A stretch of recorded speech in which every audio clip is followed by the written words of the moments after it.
চাকরির ব্যবস্থা করেছে, মেয়েদের চাকরির ব্যবস্থা করেছে। পরবর্তীতে বাংলাদেশে আবার আসলো এই একটা স্বৈর শাসক মহিউদ্দিন ফখরুদ্দিন। আসার পর 2 বছর থাকলো, থাকার পরে আবার তাদের ষড়যন্ত্র করে আবার এই আওয়ামী লীগের ক্ষমতায় নিয়ে আসলো।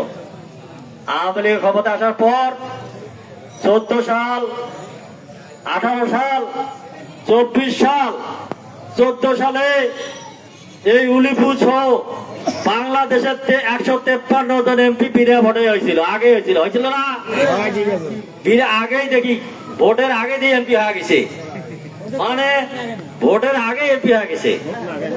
তারপরে কয় কি বাদ বাকি গুলো কিছু ভোট টোট করে সরকার হইলো।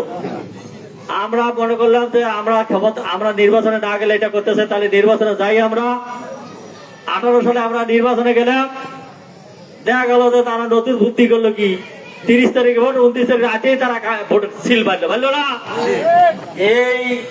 এই জায়গায় যে অনন্তপুরে যে সেন্টার ছিল, রাত 2:30 3টায় ভোট শেষ, 2:30 3টে ফজরের নামাজের আগে ভোট শেষ করছি। এখন আমাদের লোকজন আসে, তারা আর ভোট দিতে পারে, আরো লোক আসে ভোট দিতে পারে নাই। এটা নতুন পদ্ধতি করলো, করে আবার 5 বছর থাকলো।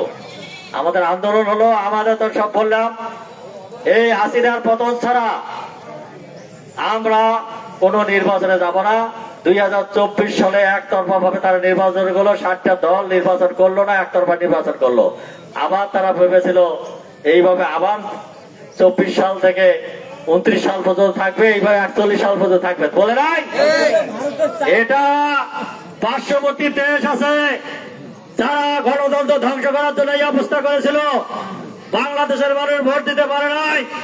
আমার মানুষ যারা ভোটার 15 বছর এই দেশের কৃষক তাদের কাজ করতে পারে নাই, ভোট দিতে পারে নাই।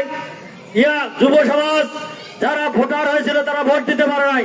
ভোট দিতে পারছিলেন আপনারা ভোট কেন্দ্রে যেতে পারছিলেন? ভোট কেন্দ্রে যেতে পারে নাই, ভোট দিতে পারে নাই। তারা এমপি হয়েছিল, তারা মন্ত্রী হয়েছিল, তারা প্রধানমন্ত্রী হয়েছিল, বলছিল 41 সাল পর্যন্ত তারা ক্ষমতায় থাকবে।